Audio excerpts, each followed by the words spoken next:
We starting off the jump. Number 3, Kansas and Oklahoma. Former Sooner coach and current Indiana coach Kelvin Sampson with his son Kellen in honor of senior night in Norman. Early on, rock, chalk, unselfish Jayhawks. Watch the passes. 4 passes in the possession. All leads to a Julian Wright layup. Julian came in averaging 11 points a game. Next possession, sharing. Hey, forget 4. 7 total passes. Sets up right again, and if hitting jumpers is wrong, I want to be right. He also averages 8 rebounds a game. 11 minutes left to go. Bobby Mays, sick crossover, buries the jumper. He had 6. Next possession, Mario Chalmers got the steal, gets the pass. Mario, 18 points, huge play for Kansas. Just over 8 minutes left. Taylor Griffin nails a tough bucket off the glass, draws the foul. Sooners down by 3 after the free throw. 2 minutes later, down 3 again. Mike O'Neal, booyah, from the corner. A 12-3 run by Oklahoma. We are tied at 51. 3:30 left. Kansas up 3. Julian Wright baking some cookies, doing his taxes, driving. He had 18 points. Jayhawks up 5. Under 1:30 to go. Kansas up 3. Brandon Rush drives. No. Sasha Kahn had his back. Kansas beats Oklahoma. Serious game, 67-65. And Kansas, big win in terms of Big 12 title aspirations. Jayhawks improved to 13-2 in conference play. A half game up on Texas A&M. Ginormous game later this week as A&M and Texas face off against one another on Wednesday night, 9 Eastern, ESPN2 HD. 11 of Georgetown's wins, again, have come in the Big East. They've never won that many conference games in a row. Jim Boeheim, though, his organization has had much success against Georgetown of late. Roy Hibbert early. Georgetown looks good early. The hoop and the block, it was 19-14 Georgetown with 8:18 left in the first half. Here comes Hughes. And he routines for 3. And Syracuse leads by 5. Georgetown shot 29.8% in this game. The 2-3 Syracuse zone causing them fits. Here the turnover the other way. And Syracuse goes up 50-46. Routines for 3. Good. 8:30 left in the game. Eric Devendorf, Demetrius Nichols in the corner. Syracuse up by 7. Routines again for 3 more. Syracuse goes on a 14-0 run in the second half. They start to pull away. Big East leading scorer, Nichols again. He had 22. Syracuse up by 13.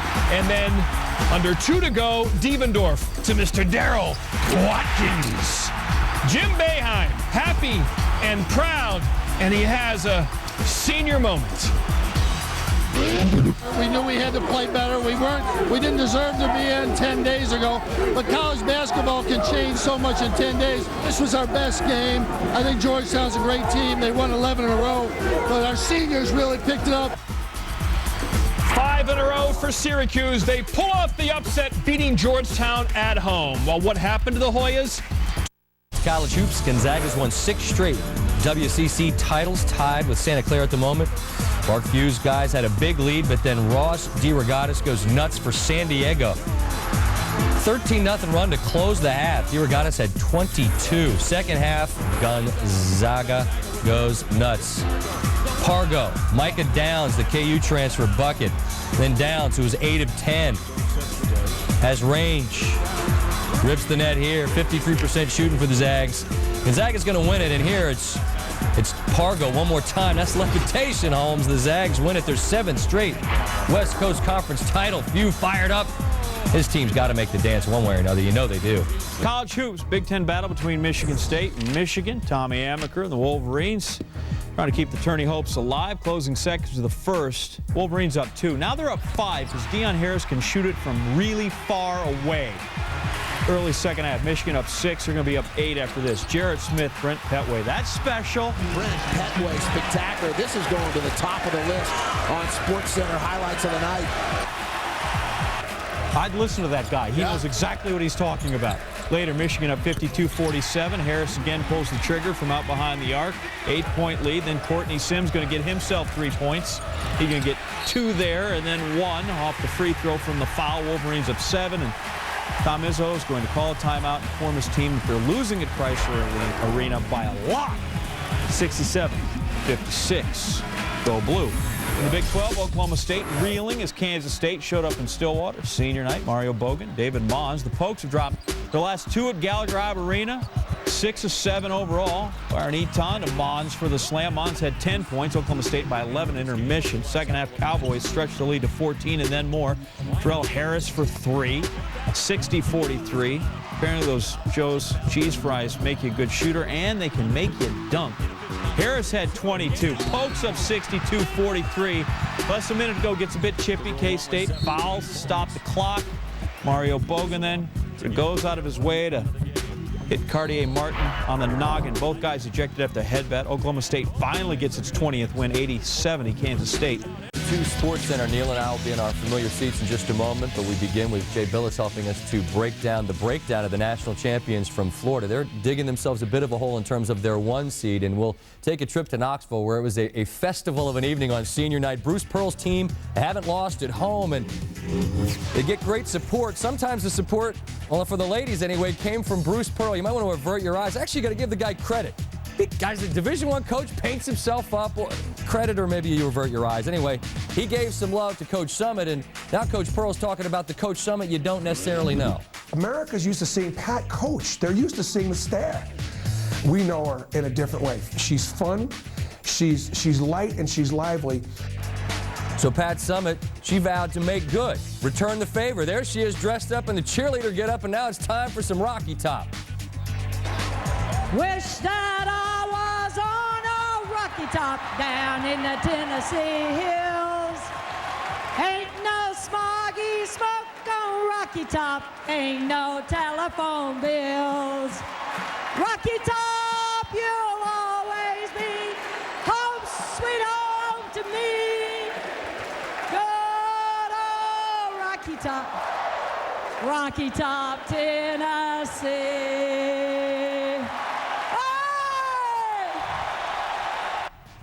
I don't necessarily know what Simon would have to say about that, but Simon's not on our show. Then Coach Summitt doing a little cheerleader number and gets up on the pyramid. Then she explains exactly why she pulled this stunt.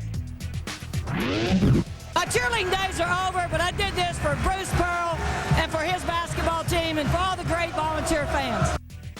Now we can welcome Jay to help us break this down. Florida's lost 2 out of 3, and they ran into Chris Lofton, one of the better scorers in the nation. Lofton had 21 in this ball game, 7 of 12, an outstanding shooter, and when he gets it now, he's got that shot credibility, the hesitation move by the three-point line, putting the ball on the floor and getting to the rim. He's added that to his game. He's not a selfish shooter, however. Here we break down what happens. Ramar Smith drives. You get the collapse, kick out to Lofton. Now, a lot of shooters just want to shoot here. Jay, a great dish. Yeah, a great pass, the extra pass, but the right pass to Juwan Smith, who had 16. They got an unencumbered look instead of taking the challenge shot. Tennessee on a huge roll, and it would continue. Sometimes scorers take the defensive end off, not Lofton. Here, a great rip and a score. Tennessee 50-31 at the break. They went on a big run after Coach Summitt's singing. Second half, the only senior on senior night is Dane Bradshaw. Give me all 3 of these, and Tennessee's up 27 points. You expect Florida to come back, but at this point, they're going to need Urban Meyer's team touchdowns and onside kicks. You can't dig out of this big a hole, can you? Yeah, it is a big hole. When you're down 27, especially on the road, you've got to expend a lot of energy to get back in the ball game. They cut it down to 7, but that's when Tennessee took it back out again, because Tennessee's a really solid basketball team, especially at home. And here, Dane Bradshaw gets the steal, immediately fouled, made both free throws. Peyton Manning greeting as a king, of course. Tennessee gets the win. Coach Pearl giving some of the credit to the MVP. It's a pretty good rivalry between Florida and Tennessee in just about everything.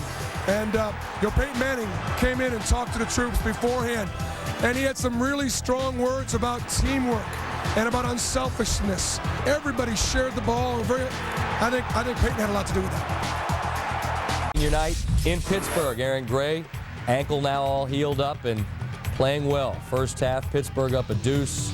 Gray, 2 of his 14. He also had 13 rebounds. But defense was shaky for Pittsburgh. Some open looks. Coach Beilein's team will hurt you if you leave them open. Keith Benjamin gets lost. Darius Nichols, 3 and 1. West Virginia ties the game up. Same problem here. Ronald Ramon collapses. Man's wide open. That Nichols fell again, and same result. He finished with 14 points to Nichols. Mountaineers up 1 going to the half. At the half, Gray, normally quiet, unusually vocal, and all of a sudden, here comes some D. There's Gray contesting Frank Young. Misses that three. More Pitt defense. Young being blanketed by Levon Kendall. Misses another three. West Virginia a little out of rhythm. Pittsburgh, on the other hand, shot 60% in this one. Levance Fields, step back, bucket, Pitt up 11, stretching it out. Said Coach Beilein of Pitt, they're hard to defend. That they are. Fields with a nice crossover and another bucket. Pittsburgh up 13. They win this one by 14 after being behind. Pittsburgh solid, but West Virginia is continuing to struggle. They've lost for the 4th time in 6 games. Brigham Young at Air Force Academy is 30 straight home games won, tied for the longest home winning streak in the nation with BYU. They had 6 seniors, so it figured to be a good night. Well, final half minute, BYU up 3 inbounding the ball. Austin Ainge of the famous Ainge family called for the 5-second rule. Now 25 seconds left. Air Force down 3.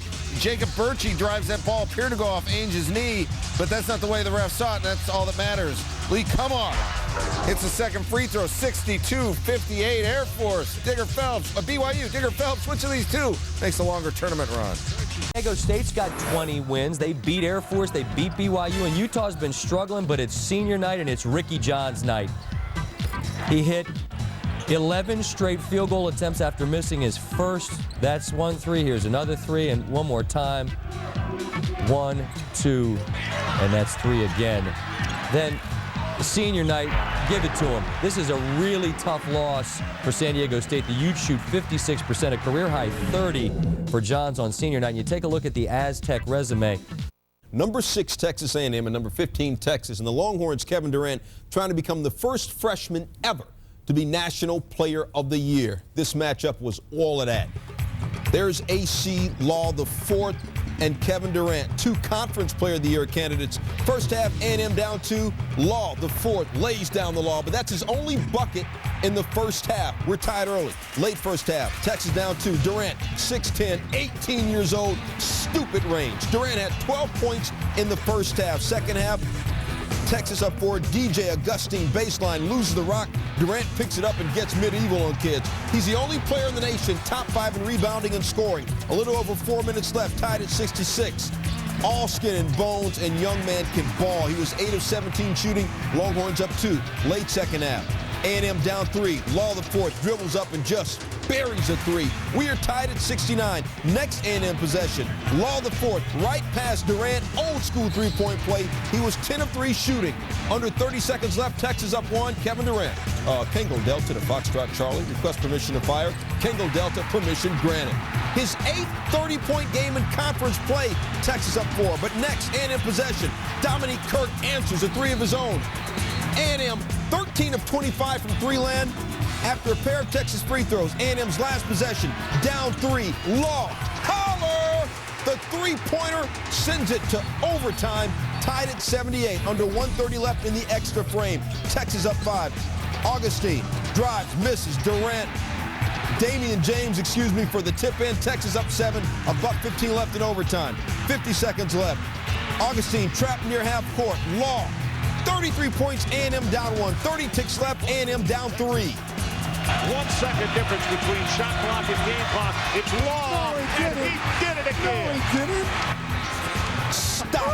Stop it. AC Law the fourth ties it at 88. A second overtime where A.J. Abrams represent. The teams combined 24 of 50 from 3-point land. Under 3 minutes left, A&M down 3. Donald Sloan to Antenis Kavalauskas. Gadzoon tight to myself. We're tied at 93. 5 seconds left in double overtime. A&M down 3. Law the fourth got fouled before he could even shoot a 3. Hey, they saw what happened at the end of regulation in the first overtime. Law on the line for a 1-and-1. He made the first. He's got to miss the second. Chivanu Alano had a chance, could not get the putback. Durant had 30. Law 33. Texas in double overtime. Yo, Fran Fraschilla, can Durant take the Longhorns to the Final Four? Maryland Duke going to have to go some to top that. Coach K and Duke getting ready for the big ACC battle with the Terps. Which team is which? You know who's red, who's blue? What's in a name? Let us compare these two ACC rivals. Similar resumes, both 22-7 overall, both 8-6 in conference, both have played tough schedules and are winning a bunch as of late. So what's the difference?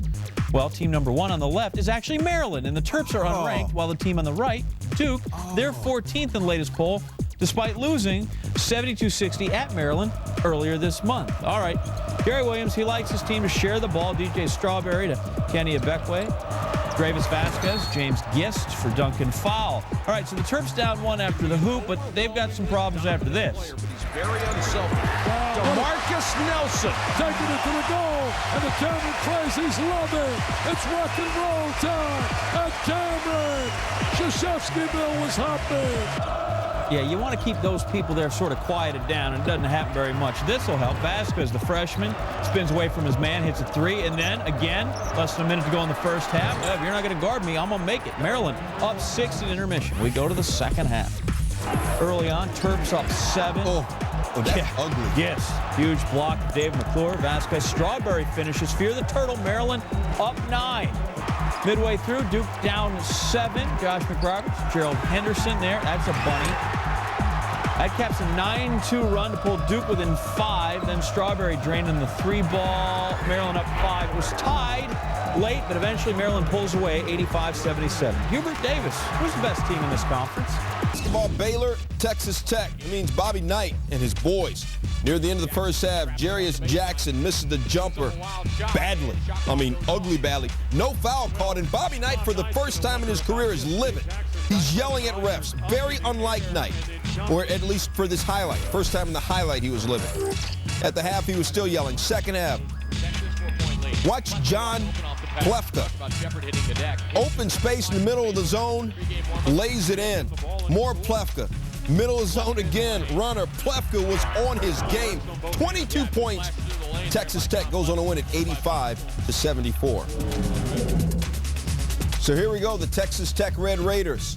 19-11, 8-7 in conference, RPI 47. We're talking about teams on the proverbial bubble. Strength of schedule 13. They are looking good, trying to get into the big dance. Minnesota, Purdue, Gophers, golden but lousy. Boilers trying to elbow into the NCAA tournament. Carl Landry and the Bullmakers 14-1 at home this season. Carl steps back, shows a little range there. Boilermakers up 12. That was a 2. Later in the first, 10-point lead. Landry splits defenders. Boilermakers up big early. They're a little mad because they lost to old Goldie earlier this season. Landry, mid-range game. Kids, we like that. 25 points, 12 boards for Carl. Purdue wins 66-47. Now, you won't find Purdue's resume on Monsters.com, but we have it here. Purdue picks up win number 19 of the season with an RPI in the top 40. Strength of schedule 31 entering Wednesday night. Boilermakers have some arguments to get in. They also have lost to Minnesota once. Minnesota, not good. Indiana State. My wife, she's a nice and likes Villanova and UConn. I like fighting to get into the NCAA tournament. Huskies just fighting, and I apologize for that. Scotty Reynolds is just a man. Buries a 3 there. Nova's up 6. Reynolds in. Well, I'll shoot that as well. Nova up comfortably at that point. Well, it gets a little uncomfortable. Jeff Adrian knocks down a jumper for the home team. Huskies down just 3. Adrian finished with 20 points, 10 boards. But again, Reynolds twice as good. He had a school freshman record 40, and that was the fanciest of all of them. Larry Brown looking on, apparently not looking to replace Jay Wright or Jim Calhoun. Better not be looking past Tech and towards Duke on Sunday. Roy Williams knows that. Ty Lawson not starting. Why? Coaching decision. First half, say hi to Thaddeus Young. Young stroking from 3. Javaris Crittenden, the lob to Young, who lays it in. Young, why not? Another 3. Georgia Tech up 9 on a roll. North Carolina down 9. Wayne Ellington bats it to Hansbrough, who lays it in. It's a 7-point game at the break. Let's go to the second half now, where it's an 11-point game. Wayne Ellington to Brandon Wright, a 9-point game. Here come the heels, Wright. Wrong. Anthony Morrow from 3. Tech up 14. Up 71-59 more. Young in the lane, scores the goal. Mighty North Carolina, merely 4-4 their last 8. Brad Nessler and Jay Billis. Jay gave you a good look at the ACC standings. See how important that Virginia Tech-Virginia game was. J.R. Reynolds with his mom introduced on senior night. Early in the first half, Virginia on fire. There's Reynolds. He was only 3 of 14 shooting, though, in the game. Virginia out to an early 11-point lead. Xavier Dowdell, nice pass to Deron Washington. Less than 2 minutes left in the first half. Virginia's up 4. Sean Singletary driving off balance glass. Nice. Watch it again, reminiscent of his game-winning shot against Duke earlier this year. Virginia led by 8 at the break. On to the second half. More from Virginia, more from Singletary. Got to catch it before you can shoot it. He does. He had 17. So different from their first meeting, won by Virginia Tech by 27. It's the first 20-win season in 6 years for Virginia. Still got a shot at the Pac-10. Had to beat the Bruins to keep that dream alive. Haven't been in the NCAA tournament since 1994. Taylor Rochesty finds Robbie Cowgill. Cougars were up 2 at that point after some nice ball movement. David Harmeling for 3. Cougars were up 1 at the half, but 4 of their 5 losses this season came when leading at halftime. UCLA came out firing to start the second half. Aaron Aflalo from 3. Darren Collison finds Josh Shipp in transition. UCLA opened the second half on a 9-zip run. They're up 8. Halfway through that second half, Luke Richard Bahamute working inside. Bruins up 10 and threatening to pull away. Right? Wrong. Here comes Washington State. Aaron Baines backing in, going glass. It's a 6-point game. Under a minute left. A 4-point game. Mac Hobson misses. Baines, the board, can't put it back. UCLA has won 27 of the last 28 against Washington State, and that includes 14 straight in the Palouse. The Bruins win gives them back-to-back Pac-10 titles. And now we move back to college basketball. Memphis continuing on in its plundering of Conference USA. 7th-ranked Tigers, 14-0 as they faced UTEP. They've won 17 in a row. 3 college teams have won 17 in a row, but then lost in their bid to win number 18. That would be Florida. That'd be Wisconsin. That'd be Clemson. And one NBA team. The Suns got it to 17. So how's this thing going to go? Donnell Mack turns the ball over for the Tigers. Marvin Kilgore in for the flush. UTEP cuts the lead to 8. Closing seconds to the first half. Memphis up 2. Antonio Anderson, clearly no relation. Misses the 3 from the corner. Mack, big follow. You can't Memphis do that. up 40-36. No, I'd have made it is what I'm saying. Oh. Second half. Andre Allen. That one does go down. Tigers up big, 53-46, right? They're going to just walk home. Well, no, now it's a 1-point game with 7 minutes left. Jeremy Hunt, that doggo Hunt. Memphis up 4, less than a minute to go. Memphis up 71-64 and Hunt from way downtown. He had 19. Memphis wins 78-67. Finally, somebody turns 18. Always a big moment in a kid's life. First time in 4 years, a Nevada highlight. Nick Fazekas not pictured. He had 20, though, against Utah State. Marcellus Kemp, he's pictured right here, driving through the teeth of the defense, tied at 71. And we got to go to overtime. Leading by 3, Stephen Ducharme with the 3-pointer, tied at 75. Nevada by 2. Chris Sessions comes up with the block. We're going the other way. Doral Peterson to J.C. Carroll, laying up and in, tied at 77. Now Nevada's down 2 after a couple of freebies. 3.8 left. They inbound the ball. Here's Kemp. Needs a prayer for the win. Won't go. Nevada's 9-game win streak, now history. Storm the court. It's championship week, people. Big South semifinals, UNC Asheville and Winthrop. Pressure to get the NCAA bid on the Eagles, who were undefeated in regular season conference play. Craig Bradshaw, he's from New Zealand, he's got a good shot. Winthrop up 2. Mama likes it, and my mama's happy. Still in the first half, underdog. 16-14 lead, KJ Garland, that's nice. He had 21. Asheville up 4. Winthrop, though, asserting itself in the second half. Taj McCullough for 3. Winthrop up 11. They build the lead to 14, and then you always have to have finishing touches. Bradshaw, that's a finishing touch right there. He led all scorers with 23. Winthrop wins at 79-60. They advance to the Big South final. UW back to the Pac-10, trying to snap a 4-game skid. They're taking on 24th-ranked Southern California, but they have beaten USC 5 of 6. This is Ryan Appleby, and Ryan Appleby can do one thing exceptionally well, and you are watching it. Someone needs to check him. He is lighting up USC. He's got range for days. check out what happens here. A couple guys get tangled up. A foul's called as Appleby makes another three. The officials count the bucket. Tim Floyd is nuts. He wants it waved off, and the referee's not at 100% in love with his tone. He gets the technical. Hoop counts Appleby 4 threes in the first half. And then another goofy play here. The ball looks like it's going to be a breakaway for USC. Instead, it ends up in the hands of Appleby, and that's the wrong guy. Splappa, Washington. And they get off the schneid. They knock off 24th ranked USC by 15. Lute Olson's Arizona club, 18-9 on the season. Are they bubbly? No, they're in. Yeah, they're at California. Final seconds, first half. Mustafa Shakur over the head. Well, the Golden Bear buzz was killed after that shot. They were down 2 at the half. Second half, still a 2-point game. Shakur to Chase Budinger. They say he's the best freshman to come out of San Diego since a guy named Bill Walton. He could play. That's a pretty good comparison. Budinger had 18. The assist there to Marcus Williams, who had 21. Part of an 11-2 run. And then Theo Robertson down low. The shot blocked by Ivan Radenovich. And Ben Braun, well, frustration sets in. He wanted a foul, and he gets one, a technical.